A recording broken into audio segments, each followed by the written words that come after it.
Knights. I often refer to the knight with my younger students as the sneaky piece.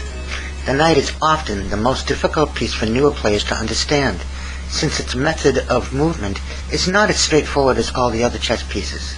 The knight moves in an L shape, moving 2 squares either way horizontally and then 1 square either way vertically, or moving 2 squares either way vertically and then 1 square either way horizontally. The knight can also not be blocked by any other piece, neither by your own or those of your opponent, and therefore it can jump over any piece freely, making it a difficult piece to fend off, and one whose moves are often overlooked by less observant players.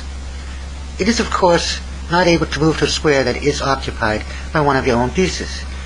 If it moves to a square that's occupied by an opponent's piece, it can capture that piece. A knight, like most other pieces, is more powerful and has more scope or space when it resides in the center of the board, the center being defined by this area. When a knight is in this area, it has exactly 8 moves. Now I'm going to pause the video. See if you can identify the 8 squares this knight can move to, and click resume when you wish to continue. Pause.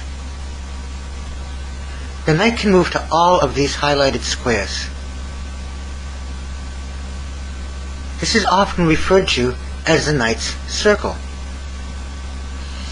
You will see that as the knight gets further and further away from the center area, that its number of possible moves, and therefore its capabilities on the board, diminish.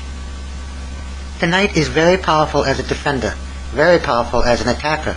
It can fork or attack more than one of your opponent's pieces at the same time, and as previously stated, is difficult to fend off if used by a player that has mastered its capabilities.